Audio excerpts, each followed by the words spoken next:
I know a man in Christ, who, 14 years ago, was carried up to the third heaven, whether in the body, I do not know, or out of the body, I do not know, God knows, and I know that such a man, whether in the body or out of the body, I do not know, God knows, was carried up into paradise and heard inexpressible words that a man cannot possibly speak.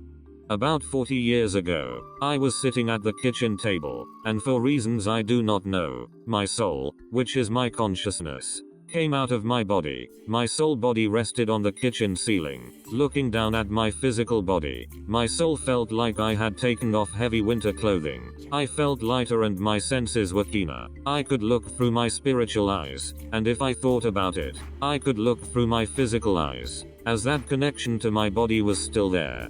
I was more curious, then scared, as I was looking at my body, and then seconds later, my soul body was pulled back into my physical body and kept on going into a tunnel of light, traveling at warp speed, which brought me into the third heaven, which is the throne room of God.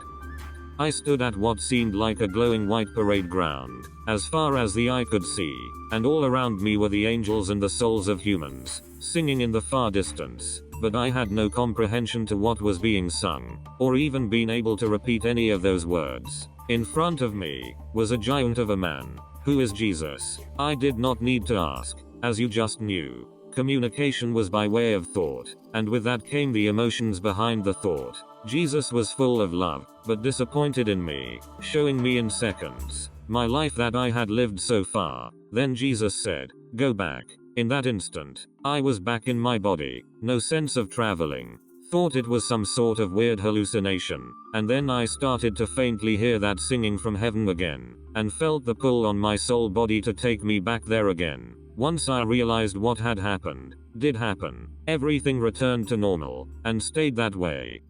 Months later I was sitting around a fire with a group of friends, and my soul again came out of my body. I could see the back of my body, and then I saw movement behind me. There was a hunched back old man in what looked like an overcoat, next to a tree. He was friendly at first. He told me by way of thought, that he wanted to join me. I had no clue to what this man was on about, and then he started becoming angry. Then this demon told me, if I did not let him join me, he would kill my family and friends. I told this demon that Jesus would protect them, and then in great fear, and not knowing what else to do, I started praying the Lord's Prayer, and I was back in my body, without this demon.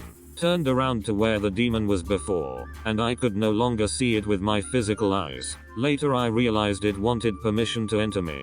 I asked my friends did they notice anything about me during the time I was out of my body, and how long ago was it when I last spoke. They told me it was only a few seconds ago that I spoke, and they did not notice anything unusual, even though it felt like I was out of my body for about half an hour. Prayed to Jesus that my soul would stay in my body while I am alive, so it has not happened again. Encountering one demon.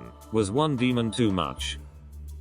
I have seen Jesus in heaven, and encountered a demon on the earth, but I have never seen hell. Mary K. Baxter has. In 1976 she received visions of hell and heaven for 40 nights, and wrote a book about it. Well worth the read.